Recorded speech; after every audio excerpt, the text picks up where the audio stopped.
78 સુક્તિ છે. આપણે 77 કરી હતી.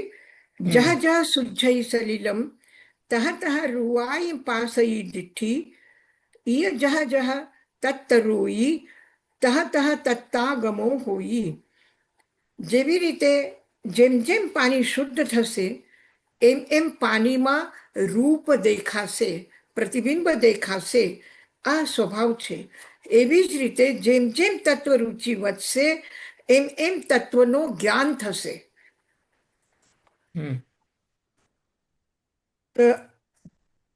રુચિ, અધ્યયનની રુચિ, એના ઉપર જ્ઞાનની પ્રાપ્તિ થાય છે.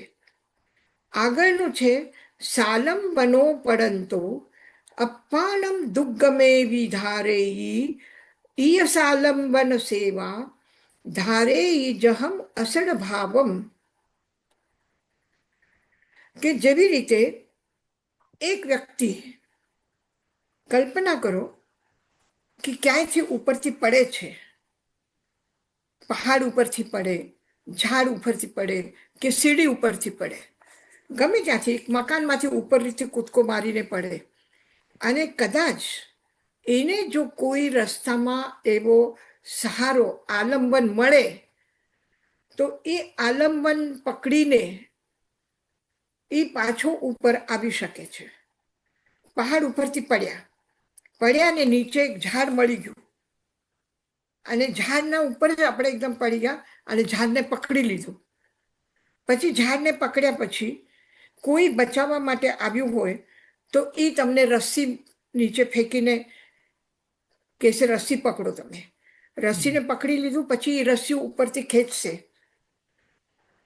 ખેંચશે તો તમે ઉપર આવી શકશો. તો આલંબન કોઈ ને કોઈ મળે, રસ્સીનું મળે, ઝાડનું મળે, ગમે તે મળે તો એ આલંબન મળવાથી શું થાય છે? દુર્ગમમાં પડેલા જીવ પણ અપ્પાનમ દુર્ગમે વેયી, દુર્ગમ છે, ઉપર આવું મુશ્કેલ છે તો પણ એ પોતાને ધારણ કરી શકે છે, બચાવી શકે છે. આલંબનના સહારાથી દુર્ગમમાં પડેલું, નીચે પડેલું જીવ સુરક્ષિત રહી શકે છે. એવી જ રીતે સાલંબન સેવા, આલંબન લઈને કદાચ હવે તમે સાંભળ્યું હશે પેલા નિયમ પ્રમાણે ચિકિત્સા ન કરી શકો, દવા નહીં લઈ શકો, પણ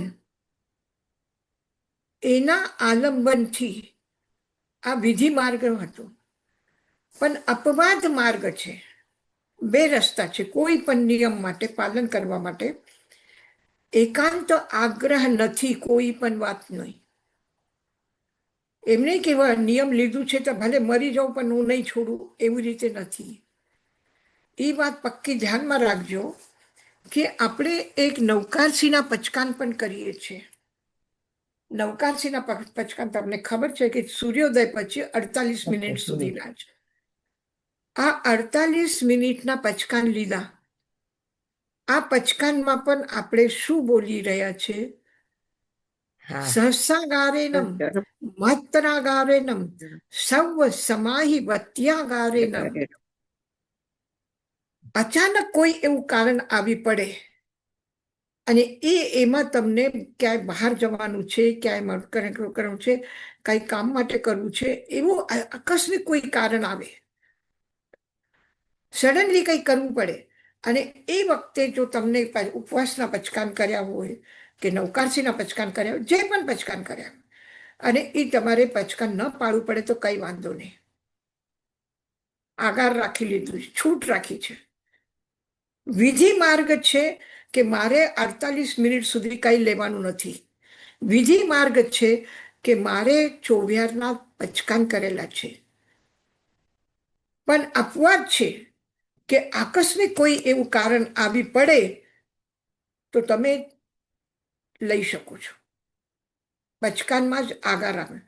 મહત્તરાગારેનમ, અચાનક તબિયત બગડી જાય, કંઈ થઈ જાય, મોટાઓ કે ના તમારે હવે નવકારસીના પચકાર નહીં કરવાનું, તો અમે વાપરી લો કે દવા લઈ લો.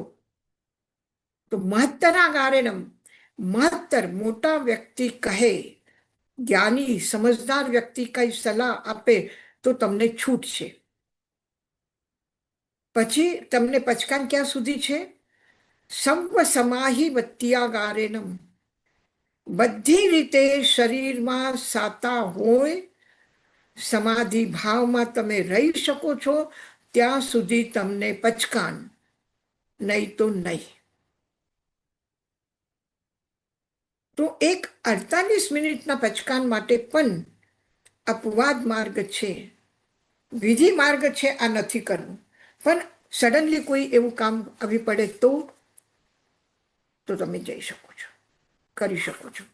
તો અને એ કર્યા પછી ઠીક છે, આપણે કહીએ કે પ્રમાદ ના આવે અને નાની નાની વાત ઉપર આપણે સમજીએ કે ના ના હવે મારે પચકાન નથી. હા, ઘરમાં કઈ સારી વસ્તુ બની છે અને કે ના આજે હું ખાઈ લઉં પછી કાલે કરીશ, એવું નહીં. આ મન થોડું આપણું બહુ એ છે, કમજોર કરે છે આપણને. તો જ્યાં સુધી એકદમ નેસેસરી કોઈ એવું આવશ્યક કાર્ય હોય તો છૂટ છે, પણ હાલતા ચાલતા નહીં કે મનમાં આવ્યું કર્યું, મનમાં આવી મૂકી દીધું, એવી રીતે નહીં. તો મનને પ્રમાદમાં રાખવા કરતા પછી તમે વિધિ માર્ગનો પૂરો પાલન કરો. અને મન સજગ છે, પ્રમાદમાં નથી, તો પણ કરવા જેવું છે એટલે કરો. તો અપવાદ માર્ગ છે. તો અપવાદ માર્ગ સેવન કર્યા પછી એ અમારો નિયમ સુરક્ષિત રહેશે કે નહીં? પ્રાયશ્ચિત કરવું પડશે? નહીં. વિધિ માર્ગનો પ્રાયશ્ચિત નથી અને અપવાદ માર્ગનો પણ પ્રાયશ્ચિત નથી. બંને રસ્તા છે, માર્ગ છે. તમે બંને રસ્તા ઉપર ચાલી શકો છો. જરૂરત પડે તો સીધો રાજમાર્ગ છે, ક્યારે શોર્ટકટ લેવું પડે ઇમરજન્સીમાં તો પછી નાના પગદંડીથી જાઓ, પણ એ રસ્તો છે. એના માટે કંઈ પ્રાયશ્ચિત કરવાની જરૂરત નથી. પણ ત્યાં જવાથી કોઈ પણ દુર્ઘટના થઈ શકે છે, એટલે આપણે રોજ રોજ નહીં જવાનું. તો અપવાદ માર્ગને આવશ્યકતા હોય ત્યારે સ્વીકાર કરવાનો, નહીં તો વિધિ માર્ગનું પાલન કરવાનું. તો આ શું છે? સાલંબન સેવા. આલંબન લીધું.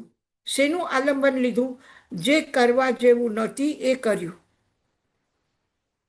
એ આલંબન લીધું. તો આલંબન લીધું તો એમાં તમે સુરક્ષિત રહી શકો છો. હવે એક વ્યક્તિ છે, યાત્રા કરે છે, અને એને નિયમ હતું કે હું જે શુદ્ર જાતિના લોકો છે, એક બ્રાહ્મણ વ્યક્તિ યાત્રા કરે છે, અને એનો નિયમ હતું કે હું શુદ્રના હાથનું પાણી નહીં પીવું, ખાવાનું નહીં ખાવું. બરાબર? પછી યાત્રા કરે એને ક્યાંય પાણી મળ્યું નથી, ક્યાંય ખાવાનું મળ્યું નથી. એક કોઈ ઝૂંપડો હતો અને ત્યાં એ ગયો અને એને કીધું પાણી છે? તો કે છે. હવે એ શુદ્ર પરિવાર હતો. એને પાણી લીધું તો પછી એને શું કર્યું?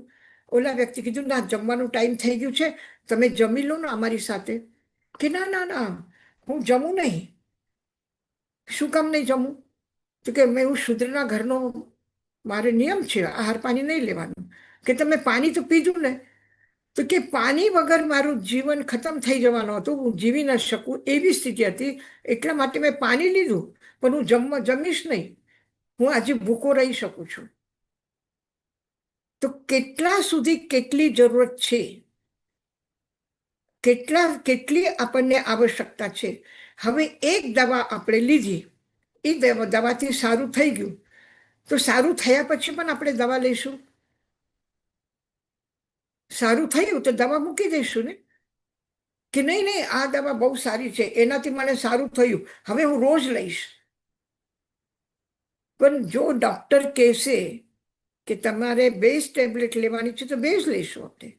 ડોક્ટર કે ના, રોજ 2 લેવી પડશે, 8 અઠવાડિયા સુધી લેવી પડશે, પછી આપણે કહીશું નહીં ત્યારે તમે બેનું કીધું હતું ને, આજે અઠવાડિયા સુધી શું કામ લઉં? તો કોણ કહે છે, કોણ જ્ઞાની છે, સમજદાર છે, મહત્તર છે, એ તમને કહે છે કે આટલા દિવસ આ દવા લેવાની છે, એટલા દિવસ લેવાની છે, એટલા દિવસ પથ્ય પાળવાનું છે, એટલા દિવસ પથ્ય પાળવાનું છે. હવે બીમાર છે ત્યાં સુધી આપણે છોકરાઓને કહીશું ને કે સ્કૂલે નથી જવું, અને સાજા સારા થયા પછી પણ એ કહેશે ના હવે મારે નથી જવું, મને ઘરમાં જ ગમે છે. તો આપણે પરાને મોકલશું કે નહીં? એને ફૂસલાવીને મોકલશું કે નહીં કે જો તું સ્કૂલે જઈશ તો હું તને ઇનામ આપીશ? તો એક વિધિ માર્ગ છે, એક અપવાદ માર્ગ છે. તો આલંબન આપણે લઈએ છીએ, કોનું લઈએ છીએ? કે જે પણ સહારો મળે જીવન રક્ષા માટે એ લેવાનું. હવે એક ભાષ્ય સાહિત્યમાં એક કહાની છે, અને એવો નિયમ છે કે જંગલ પાર કરવું હોય, કારણ કે બિહારમાં પહેલા ખૂબ લાંબા મોટા ભયંકર જંગલ હતા, અને જંગલમાં કોઈ એક બે સાધ્વીજી પગે વિહાર કરીને જાય તો સુરક્ષિત નહોતું. એટલે સાધુ અને સાધ્વી બંને સાથે વિહાર કરીને જાય.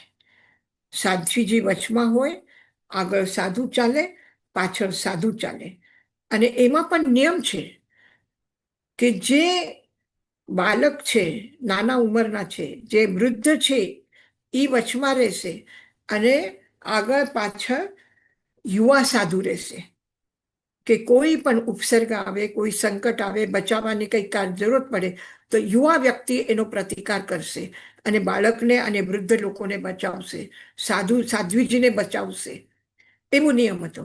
તો હવે જંગલમાંથી પાર થતા હતા, અને એમાં શું થયું કે લૂંટેરાઓ આવી ગયા, અને એક સાધ્વીજી કોઈ કારણથી એકલા પાછળ રહી ગયા હતા, તો એને ઉપાડીને લઈ ગયા, કિડનેપ કરી લીધું એનું. તો એક નાના સાધુ જોયું કે સાધ્વીજીને લઈને જાય છે, તો એ પણ ચૂપચાપ એના પાછળ પાછળ ગયો. એ લાંબા સુધી ચાલ્યા. બિચારા સાધ્વીજી એકદમ શાંત ભાવમાં રહ્યા, ભગવાનના સ્મરણમાં રહ્યા, કોઈ પ્રતિકાર કર્યું નહીં, કોઈ હલ્લો કર્યો નહીં, કોઈ નહીં. આપણે ચૂપચાપ આવ્યા, આ ઉપદ્રવ આવી ગયો છે, ઉપસર્ગ આવી ગયો છે, તો ભગવાનના સ્મરણમાં રહ્યા અને ચાલતા રહ્યા.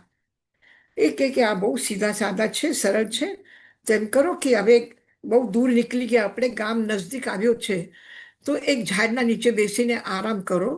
અને એના દેખરેખ માટે એક વ્યક્તિને રાખ્યો, અને બાકી બધા ગામમાં ગયા કે ખાઈ પીને બધું લઈને આપણે સામાન લઈને આવશું. હવે એ માણસ પણ જેને રખવાલી માટે રાખ્યું હતું એ સૂઈ ગયો, ઊંઘ આવી ગઈ. તો એક સાધ્વીજી ચૂપચાપ બેઠા હતા. એ સાધુ આવ્યા અને બચાવવાની કોશિશ કરી, ત્યાં સુધીમાં ઓલો જાગી ગયો તો પાછો ઓલો નાનો સાધુ છુપાઈ ગયો. પછી ઓલો માણસ નજદીકમાં એક બાવડી હતી, કૂવો નહીં કે જેમાંથી પાણી બાલ્ટીથી કાઢવાનું, બાવડી એટલે એના અંદર જવાનું સીડી ઉતરીને. તો એ અંદર સીડી ઉતરીને ગયો, અને એને કીધું હું થાકી ગયું છે, નાહી લઉં, પાણી પી લઉં અને પછી ઉપર આવું. બિચારા સાધ્વીજી તો સીધા સાધા છે અને ચૂપચાપ બેઠા છે, તો બેસશે હજી અડધો કલાક, એમ કરીને ગયા. ઓલો માણસ નીચે ઉતર્યો, ઓલા નાના સાધુ આવી ગયા. એ સાધ્વીજીને કે ચાલો જલ્દી, હું જેમ કહું ને એમ કરો. કે શું? એક પથ્થર લીધો મોટો, અને ઉપરથી પથ્થર ફેંક્યો. એ ઘાયલ થઈ ગયો, બેહોશ થઈને પડી ગયો. કે ચાલો હવે ભાગી જાઓ, આપણે બચાવી લઈએ, જાન બચાવીને. એ સાધ્વીજીને ભગાડીને લઈને પાછા આવી ગયા. એ માણસ તો બેહોશ થયેલો હતો, એના મિત્ર આવ્યા, એ કરીને લઈ ગયા. પણ હવે આવ્યા પછી આચાર્ય પાસે ગયા નાના સાધુ, અને એને કીધું કે મેં આમ જોયું હતું, એટલે હું પાછળ પાછળ ગયો, પણ મને એ વખતે સૂઝ્યું નહીં. જે સૂઝ્યું મેં કર્યું, ઓલા માણસને મેં પથ્થર ફેંકીને મારીને ઘાયલ કરી દીધું. મારે શું પ્રાયશ્ચિત્ત કરવું જોઈએ? બરાબર છે કોઈને પથ્થર મારીને ઘાયલ કરવું? બરાબર છે? એક પક્ષીને પણ નહીં કરી શકો, તો એક માણસને કેમ કરાય? કેમ કરે? શું કરવું જોઈએ આચાર્યને? આચાર્ય કીધું પ્રાયશ્ચિત્ત નથી, પણ મારા પછી તું આચાર્ય બનશે. પ્રાયશ્ચિત્ત આપ્યું કે પુરસ્કાર આપ્યું? હમ શું આપ્યું? પુરસ્કાર આપ્યું ને. પ્રાયશ્ચિત્ત નથી કરાવ્યું, કારણ કે અપવાદ માર્ગ છે. આલંબન લીધું એને. હવે આલંબન, તમે પડો છો અને પડતા પડતા તમે ઝાડને પકડી લો, તો ઝાડની વિરાધના થઈ કે નહીં થઈ? ઝાડને આપણે પકડીને લટકી ગયા તો ઝાડની વિરાધના થઈ કે નહીં થઈ? પછી પ્રાયશ્ચિત્ત લેવું પડશે. પછી આ બરાબર છે કે ના? આ સાલંબન સેવા છે. જેવી રીતે આપણે બીજી માર્ગમાં સેવા લઈએ છીએ, તમારી સેવા અમે લઈએ છીએ, તો એવી જ રીતે આલંબનની સેવા મુશ્કેલ સમયમાં, ગર્તમાં, દુઃખના ગર્તમાં પડવા જેવી સ્થિતિ થઈ ગઈ, ત્યાં પણ એક જીવન રક્ષા માટે જો આલંબન લેવું પડે તો લો, અને તમે તમારી જીવનની રક્ષા કરો. એમ નહીં કે હવે ઝાડને ન અડાય, ઝાડને ન પકડાય. ઝાડને પકડે તો એને દુઃખ થશે, તકલીફ થશે, તો પડી જાઉં નીચે. નહીં. આલંબન, સાલંબન સેવા, આ સેવા છે. આલંબન સેવા છે. સાલંબનો પડંતો, જે આલંબન લઈને કોઈ ગહરા ગર્તમાં, દુર્ગમ એવા જગ્યા ઉપર પડી ગયા, અને પડતા પડતા એને આલંબન મળી ગયું, તો એ પડતા પડતા બચી ગયો, અને આલંબન પકડીને શું થયું? સુરક્ષા કરી લીધી એને પોતાની. એવી રીતે સાલંબન સેવા ધારે ઈ આલંબનની સેવા લઈને જયમ અસડ ભાવમ, પોતાના જીવનને અસડ ભાવમ એટલે દોષપૂર્ણ ભાવોથી બચાવી શકો છો. સડ એટલે દોષ. દોષપૂર્ણ ભાવોથી અસડ, આલંબન લેવાથી દોષ નથી લાગતું. નિર્દોષ પ્રવૃત્તિ છે ઈ. એટલે દોષને બચાવીને રાખી શકો છો. પડી જશો, મરી જશો, જીવન ખતમ થઈ જશે, એ દોષ છે, પણ એ દોષથી પોતાને બચાવી શકો છો આલંબન લઈને. તો આલંબન લેવું એ દોષથી મુક્ત થવા જેવું છે, દોષ લાગે એવું નથી. મેં ઘણી વખત તમને વાત કરી છે આચાર્ય હેમચંદ્રની. આચાર્ય હેમચંદ્ર કુમારપાલને બચાવવા માટે, ઓલા મારવા માટે આવેલા હત્યારાને કહે છે કે તું કોઈને કહેતો નહીં કે એને જીવતો છે, કીધું ને. પછી જે શ્રાવકોને એના પાસે રાખ્યા એને કીધું કોઈને કહેતા નહીં કે આ કુમારપાલ રાજકુમાર છે, તમે કોઈને ખબર નહીં પડવા દેતા કે તમારો આ પરિવારનો વ્યક્તિ નથી, આ કોઈ બીજો વ્યક્તિ છે, એ કોઈને ખબર ન પડવી જોઈએ. એ ખોટું બોલવાનું કોને શીખડાવ્યું? અને શા માટે ખોટું બોલવાનું કીધું? ખોટું બોલે તો દોષ લાગે કે નહીં લાગે? હવે એક સ્ત્રી ભાગીને જાય છે અને એના પાછળ ગુંડાઓ લાગ્યા છે, અને મુનિ ધ્યાનમાં છે, ચૂપચાપ બેઠા છે. ઓલા પૂછે છે, તમે જોયું આ બાજુથી કોઈ સ્ત્રી દોડતી ગઈ છે? હવે ચૂપ બેઠે તો એ દિશામાં જઈ રહ્યા છે, તો શું કરે? બોલો, મૌન તોડો, ધ્યાન ખોલો, અને એને ગુમરાહ કરો. એ બાજુમાં જતા તેને કહી દો, નહીં આ બાજુમાં નથી ગયા, મેં જોયું, આ બાજુમાં ગયા છે. ઉલટી દિશામાં એને મોકલો, તાકી એના શીલની રક્ષા કરવા માટે, એક સ્ત્રીને બચાવવા માટે, એના શીલની રક્ષા કરવા માટે જો ખોટું બોલો તો આ આલંબન લીધું તો દોષથી મુક્ત થશો, તમે સુરક્ષિત રહી શકે જીવન. એ શીલની રક્ષા માટે ખોટું બોલ્યા તો દોષ નહીં લાગે. હેતુ શું છે? જો રસોઈ કરવું પાપ છે, શાક સુધારવા પડે છે, ગેસ ચલાવવું પડે છે. હા, કરું પણ દોષ લાગે કે નહીં લાગે? પછી આપણે શું કીધું? અન્ન પુણ્ય.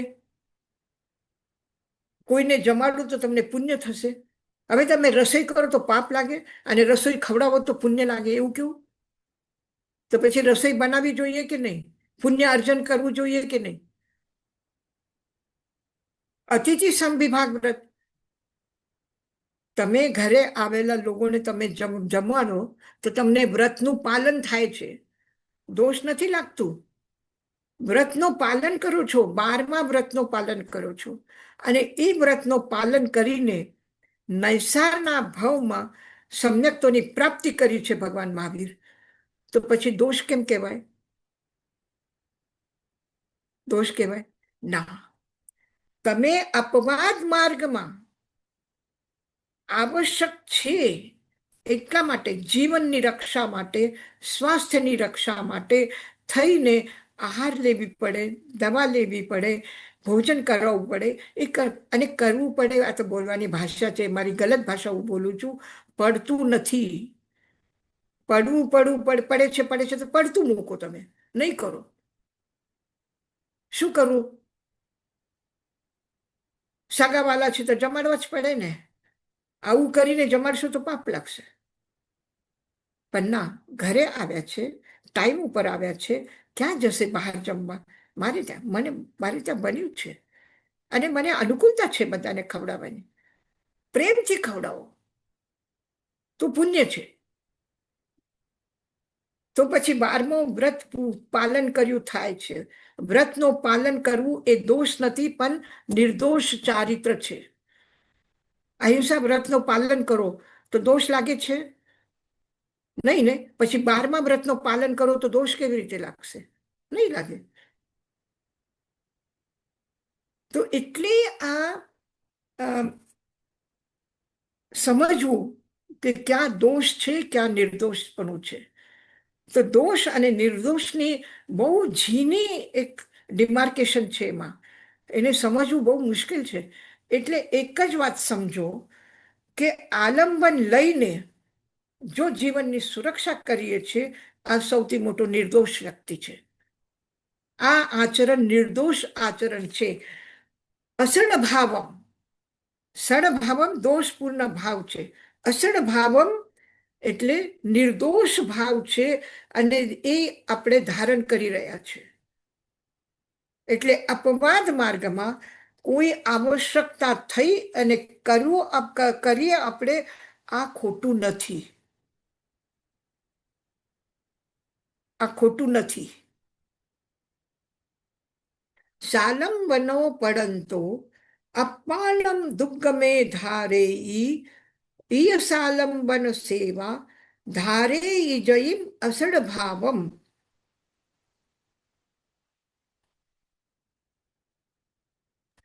તો આલંબન લઈને દુર્ગમ ઘાટીમાંથી આલંબન લઈને જીવનની સુરક્ષા કોઈ કરી શકે છે, તો એવી જ રીતે જીવનના વ્યવહારમાં જો આલંબન કોઈ પણ વાતનો લેવું પડે તો એ દોષપૂર્ણ નથી, એ પણ નિર્દોષ છે. અને નિર્દોષ એટલા માટે છે કે જીવનની રક્ષા થઈ શકે છે. છે મહારાજ. હા, બોલો. જો આપણે પચખાણ લઈએ એકાસનાનું, ને એમાં પછી દવા લેવા પડે સવારના, જે ટાઈમમાં લેવાની હોય, તો એમાં અપવાદ માર્ગ થાય. દવા આપણે લેવાની હોય, આપણે ગમે તે કર્યું હોય પચખાણ, તો એ અપવાદ માર્ગ થાય, કારણ કે શરીરની રક્ષા કરીએ છીએ નવી. એમાં એવું જ છે કે વિવેક હોવું જોઈએ, અને આપણે આગળ રાખી લેવાનો. જેવી રીતે ચોવિહારના પચકાન કરીએ અને તિવિહારના પચકાન કરીએ, ત્યારે શું કરીએ? પાણીનો આગાર રાખી લીધું, તિવિહારના પચકાન કર્યા. તો પચકાન કરતી વખતે જ આપણે એવી રીતે પચકાન કરવાના કે પાણી અને દવાની છૂટ રાખીને હું પચકાન કરું છું. અને આકસ્મિક જો એવી રીતે આવી પડ્યું કે સ્વસ્થ છીએ, સારી રીતે છે, આપણે આગળ નથી રાખ્યું, અને પચકાન કરી લીધા, અને જો આવશ્યકતા એવી આકસ્મિક ઇમરજન્સી આવી ગઈ તો પછી તમે દવાનો પ્રયોગ કરી શકો છો પચકાન લીધા પછી પણ. યશાજી હવે મહારાજ, વ્રત, મહાવ્રત અને વ્રતમાં શું ફરક છે?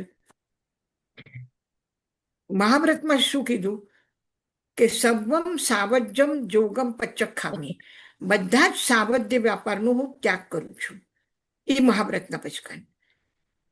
અને અનુવ્રતના શું પચકાન છે?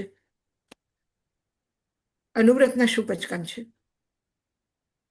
મહાવ્રતના પચકાન છે સર્વ તો સર્વમ પરિગ્રહમ પચખામી, બધા પરિગ્રહનો ત્યાગ કરી દીધું. અને ગ્રહસ્થના અનુવ્રતનો શું પચકાન છે કે મર્યાદા કરી, એટલે શું કર્યું? છૂટ રાખી. અહિંસામાં પણ શું કર્યું? एकेंद्रिय जीव को छोड़कर वेंद्रिय आदि जीवों में सापराधी को छोड़ निरपराधी को आकुट्य के बुद्धि से हनने का पचखान. કેટલી બધી છૂટ રાખી છે. એકેન્દ્રિય વગર જીવી શકશો? એકેન્દ્રિયના પચકાન કરી શકશો? નહીં કરી શકો. તમે પાણી પીવાનો એક દિવસ છોડી દેશો, 2 દિવસ છોડી દેશો, 3 દિવસ તમે અઠમ કરશો ચોવ્યારનો, પાણી છોડી દેશો, પણ હવા છોડી શકશો? હવા વગર જીવી શકશો? 1 કલાક પણ નહીં કરો તો હવા તો લેશો કે નહીં લેશો? ચાલશો, બેસશો, ઉઠશો, વાયુકાયના જીવ મરશે કે નહીં મરશે? કોઈ ઘરમાં મહેમાન આવ્યા, પાણી પીવડાવ્યું, રસોઈ કરીને જમાડ્યું, તો બચી શકશો એકેન્દ્રિયના પચકાન કરીને? નહીં બચી. એકેન્દ્રિયનો આગાર રાખ્યો અને પછી બેન્દ્રિય આદિમાં શું કર્યું? ત્યાં તમારા પચકાન સહસ્રાગારેણમ મહત્તરાગારેણમ સર્વ સમાયવત્યાગારેણમ, જો જરૂરત પડે, આવશ્યક હોય, અને અસાવધાનીમાં હવે સફાઈ કરી રહ્યા છે અને આંખથી જુઓ છો ચીટી આવે છે ને બચાવવા માટે હાથ પાછું લેવાનું છે, હું એને બચાવી લઉં, આ ભાવ પણ આવી ગયો, અને છતાંય હાથ આગળ એકદમ એના ઉપર પડી ગયો, તો શું થયું? ઈરાદો નહોતો, બચાવવાની કોશિશ પણ હતી, છતાં પણ જીવ મરી ગયો. તો પછી દોષ નથી. આ એટલું જ છે કે થોડી હજી સજગતા હોત તો આ બહુ ભદ્ર પ્રકૃતિનો દોષ છે. મિચ્છામી દુક્કડમ કહી દીધું, થઈ ગયું, પતી ગયું. પછી આગળ રાખ્યું. ઠીક, આગળ રાખ્યું તો કેટલું શાક પાણી લાવવું જોઈએ, કેટલું કરવું જોઈએ કે બગાડો નહીં. 8મું અનર્થા દંડ, વ્યર્થમાં સંગ્રહ ન કરો, જેટલું આવશ્યક છે. ગરમીના દિવસો છે અને હવે સ્વેટરની શાલની જરૂરત નથી, તો પણ આપણે રાખી મૂક્યું છે. શું કામ આપ્યું? કે આવશ્યકતા છે. તો આવશ્યકતા પ્રમાણે રાખો, પણ ફાલતુ ભેગું કરીને નહીં રાખો. તો અનર્થા દંડનું આવી ગયું. દોષ નથી, તમે દોષ નથી, પણ અનર્થા દંડ નહીં કરો, વ્યર્થમાં ભેગું નહીં કરો.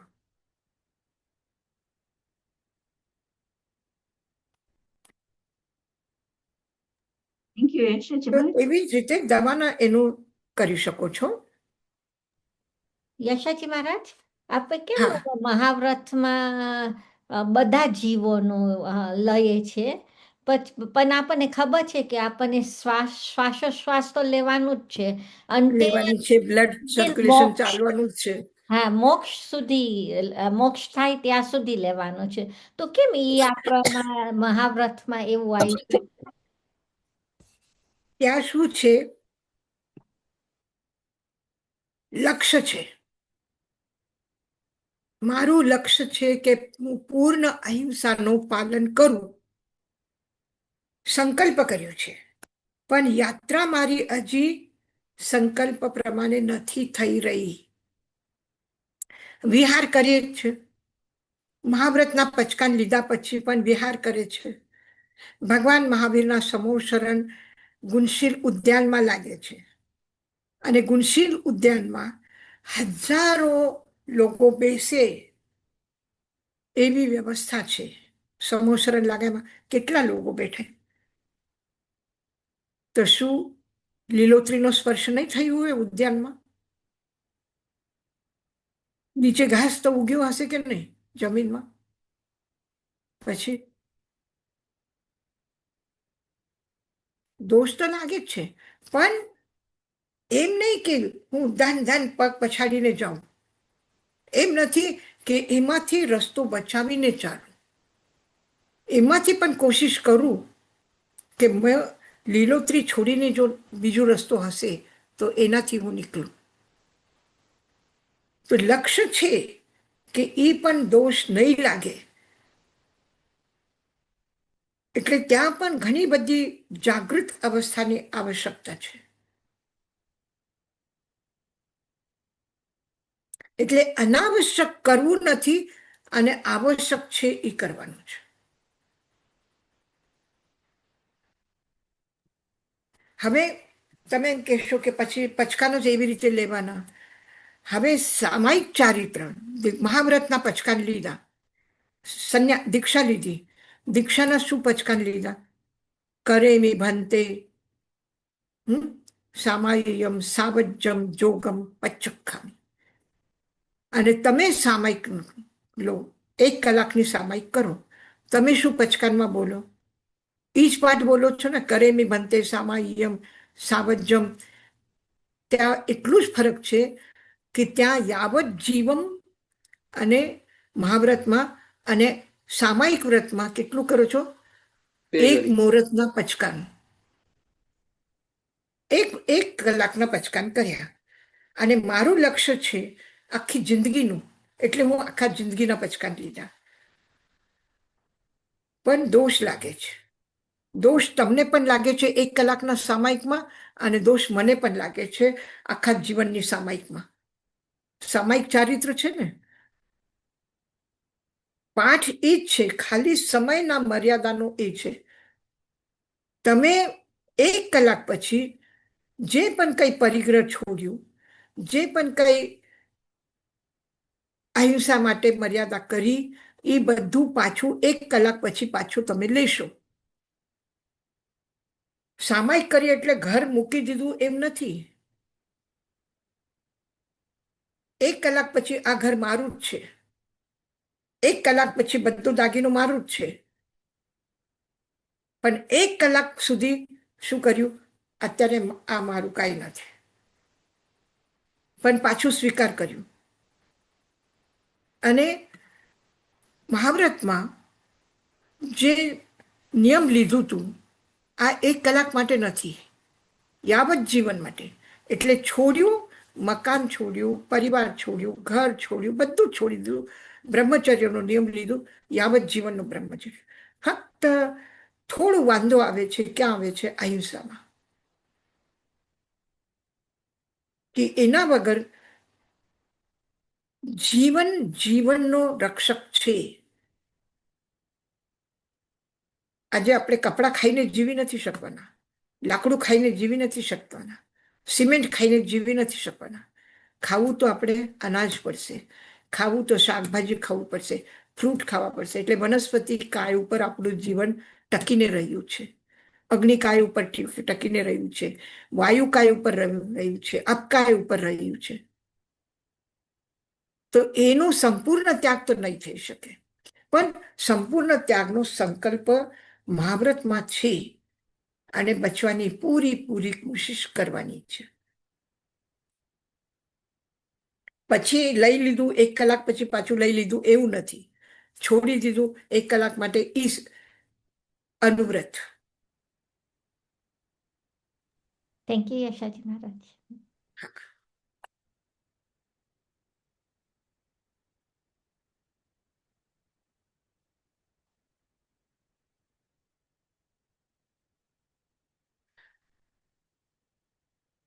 એક સૂત્ર હજી કરી લઈએ. હા યશ. જહ દુઓ રાયાનમ નમિવું કજ્જમ નિવે ઇવું પચ્છા વિસજ્જીવો બંદિયમ ગચ્છૈ સાભુવિ એવંપી. જહ દુઓ રાયાનમ, જેવી રીતે એક દૂત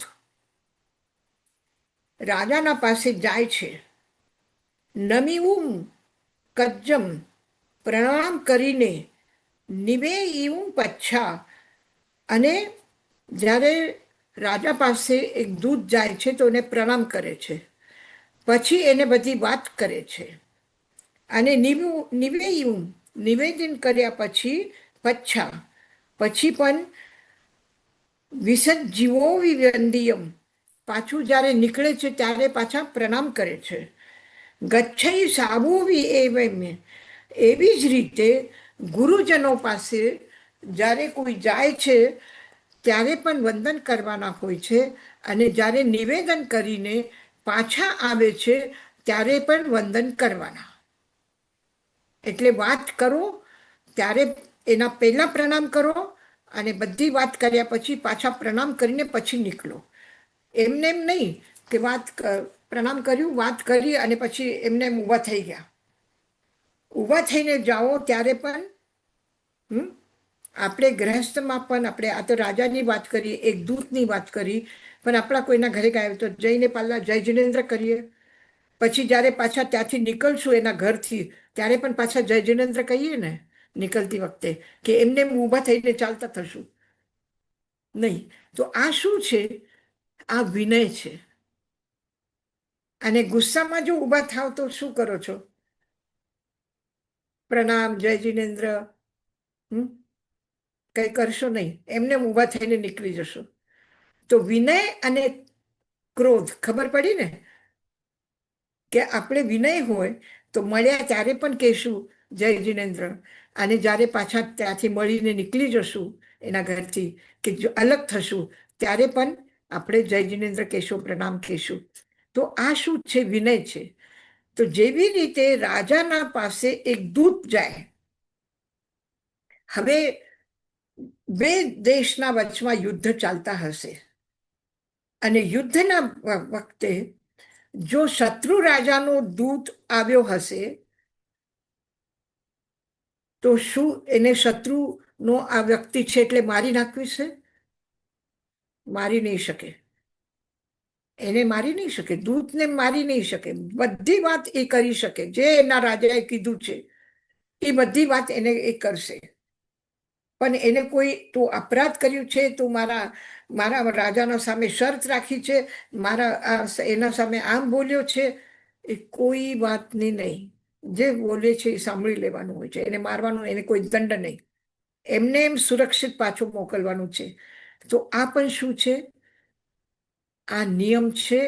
એવી જ રીતે મોટાઓ પાસે કોઈ આવે તો જે પણ કઈ વાત એને કેવી છે કહી શકે છે, પણ એના માટે દંડ કે આ કે તે એવું નહીં.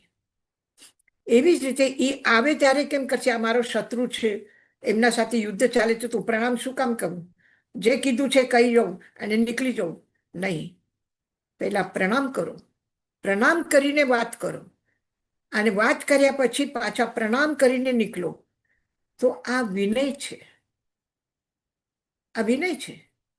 અને એવી જ રીતે ગુરુજનો સાથે પણ જે સન્માનીય છે, વંદનીય છે, આદરણીય છે, એમને સાથે પણ એમને ઊભા થઈને હાલતા નહીં થાવ. મળો ત્યારે વંદન કરો, પ્રણામ કરો, અને વાત કર્યા પછી પણ પાછા હસ્તે મોડે પ્રણામ કરીને નીકળો. તો આ એક જીવન વ્યવહાર છે. અને આવા મધુર વ્યવહારમાં પણ આપણે ઘણું બધું વિસર્જન કરી શકીએ છીએ. જેવા તેવા વ્યક્તિને દૂત બનાવીને કોઈ નથી મોકલતું. આ દરેક રાજ્યના હોય ને દૂતાવાસ હોય ને, કે ઇન્ડિયાના દૂત લંડનમાં હશે, લંડનના દૂત ઇન્ડિયામાં હશે, તો એની સન્માન, એનું સુરક્ષા બધે આવશ્યક છે. એના સાથે શત્રુતાનો વ્યવહાર નહીં. કે તારા રાજ્યમાં આમ થયું, એનું અપમાન થયું કે કાંઈ પણ થયું હોય તો પણ એ નહીં. તો એ જે વાત થઈ હશે બે રાજ્યના વચમાં, એ વાત એની જગ્યા ઉપર, પણ જે દૂધ બનીને આવ્યું છે એની જવાબદારી પૂરી છે. અને એનો પણ વ્યવહાર કેવો હોવો જોઈએ? એ સાધારણ વ્યક્તિ કોઈ દૂત ન બને, એવો કુશલ હોવો જોઈએ કે જે વાત કેવી છે એ કહેવાની પણ છે, અને કોઈ પણ મન મુટાવ નહીં થાય, વૈરભાવ ન જાગે, એવી રીતે કહેવાની છે.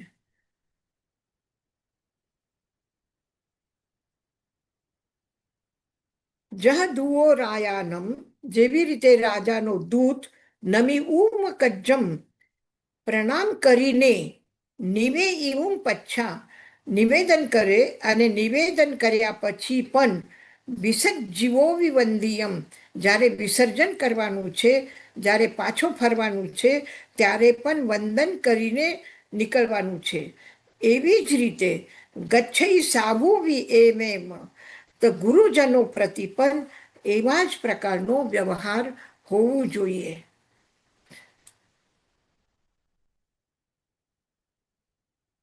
અનિદ્દેનમ વિષયા ઉઇજ્જતિ, અનિદ્દેનમ વિષયા ઉઇજ્જંતિ, અતિ માત્રામાં,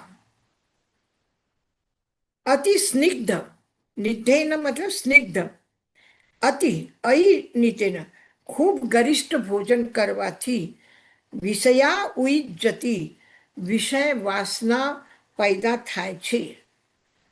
એટલે ઉત્તેજના જાગૃત થાય એવા પ્રકારના આહાર ન કરવા જોઈએ. યશાજી મહારાજ, ગરિષ્ઠ હા. એટલે એકદમ ટેસ્ટી એવું? હા, અતિ ટેસ્ટી પણ અતિ સ્નિગ્ધ એટલે ગરિષ્ઠ, જેમાં તેલ ને ઘી. પચાવવાની તાકાત જરા વધારે લાગે. ઓકે, હા, થેન્ક યુ. ગરિષ્ઠ એટલે ઠીક છે, તમે 7 બદામ 9 બદામ ખાવો બરાબર છે, પણ તમે વાટકા ને વાટકા ભરીને બદામનો હલવો હા, ખાવો તો હા, શું હા. થશે? હા, થેન્ક હમ? યુ. તો એવી વધારે ઉત્તેજના જાગે, વધારે આળસ આવે, વધારે ગુસ્સો આવે, એવી વસ્તુ તામસી ભોજન,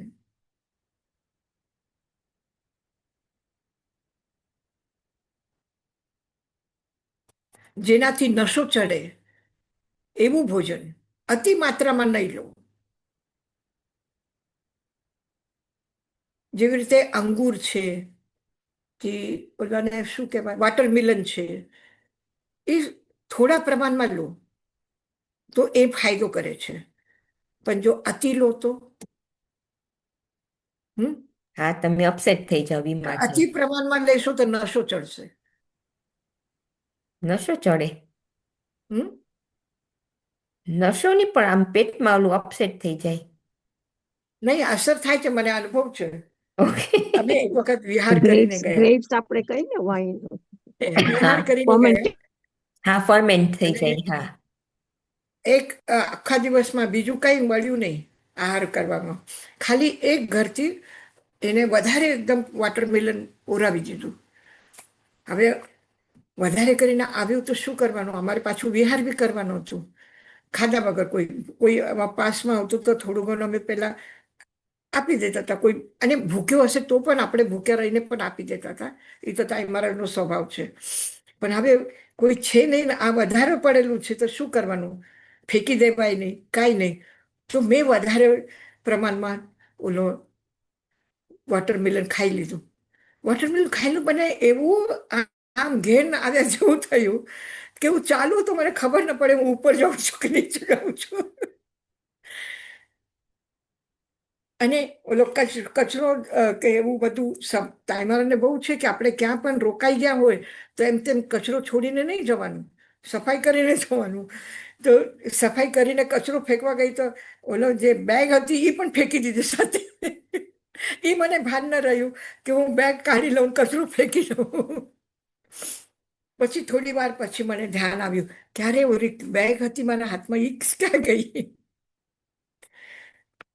તો એનો નશો ચડે છે. તો અમુક વસ્તુ જે છે એ થોડા પ્રમાણમાં ખાઓ તો નશો નહીં આવે, પ્રમાદ નહીં આવે, ઊંઘ નહીં આવે વધારે. એટલે તમે સ્વાધ્યાયમાં જુઓ કે અમુક આપણે કાલિક સૂત્ર છે, અમુક ઉત્કાલિક સૂત્ર છે. તો એનું શું કારણ છે કે સવારના 9 વાગ્યા સુધીમાં 8:30 વાગ્યા સુધીમાં પૂછીસ્નમ કરવાનું, પછી નહીં કરવાનું, પછી દર્શિકાલી પણ, પછી જ્ઞાતા ધર્મ તમે પછી કરી શકો છો.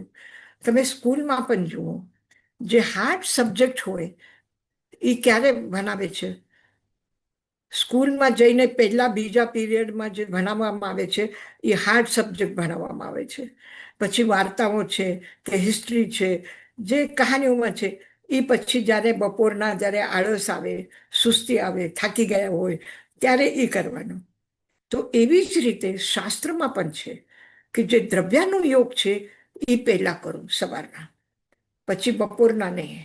બપોર પછી તમે માલા કરો, જપ કરો, એ કરો, પછી સ્વાધ્યાય પછી કરવાનું, 4 વાગ્યા સુધીમાં કરવાનું, પછી સાંજના નહીં કર, થાકી ગયા છો હવે નહીં કરો. તો એક આ સમયનું વિભાજન જે છે એ તમારી ફ્રેશનેસ કેટલી રહે છે. તમે જમ્યા પછી તમને આળસ આવશે, સુસ્તી આવશે, અડધા ઊંઘમાં હશો. પછી તમે દ્રવ્યાનુયોગની ચર્ચા કરવા બેસશો તો પલ્લે કઈ નહીં પડે. પછી તો એ વખતે તમે વાર્તાઓ વાંચો, જ્ઞાતા ધર્મકથાંગ સૂત્ર વાંચો.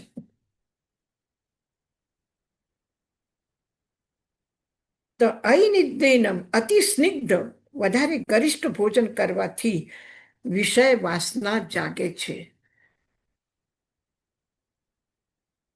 ઠીક છે, આજે આટલું જ રાખીએ. હા યશાજી મહારાજ.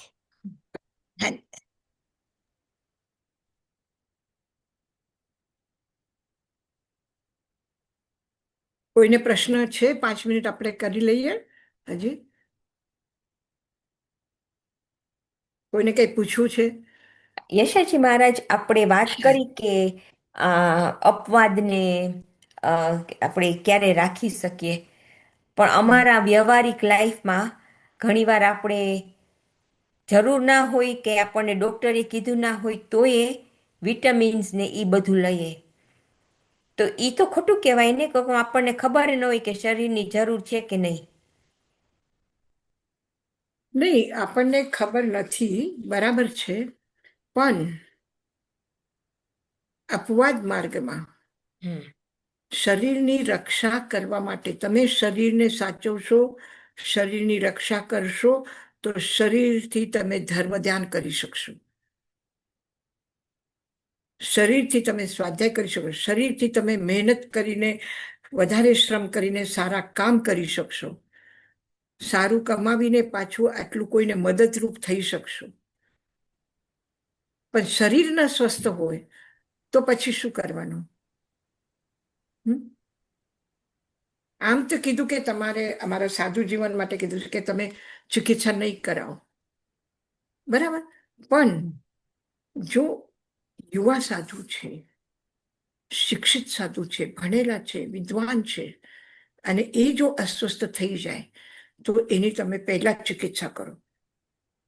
અમારે ગોચરી માટે પણ જ્યારે પહેલા અમે શરૂઆતમાં સવારના નાસ્તો નહોતો કરતા હતા, બપોરના અને સાંજના 2 ટાઈમ જ ગોચરી કરવાની, સવારના નહીં. પછી મોટી તપશ્ચર્યા હોય અને વિહાર કરવાનું છે તો તપસ્વીને એમ થાય કે પારણા કરાવીને જાય. હવે પારણામાંથી ઓરી લીધું, હવે ઓરી લીધું તો એને શું કરવાનું? કોને ખવડાવવાનું? સૌથી પહેલા કોઈ પણ સારી વસ્તુ આપણે લાવી હોય તો કોને આપવાની? પહેલા જે બીમાર છે, જે વૃદ્ધ છે, જે નવદીક્ષિત છે, થોડો ટાઈમ થયું છે, નવા છે, હજી દીક્ષિત છે, નાની ઉંમરના છે, એને ખવડાવો. જે જ્ઞાની છે, જે પ્રવચન આપે છે, જે ભણાવે છે, એને આપો પહેલા, અને પછી ખાઓ. એમ નહીં કે આ વસ્તુ સારી છે હું મારા માટે રાખી લઉં, બાકી પછી બધાને આપું. એમ ન કરાય, ત્યાં દોષ લાગે.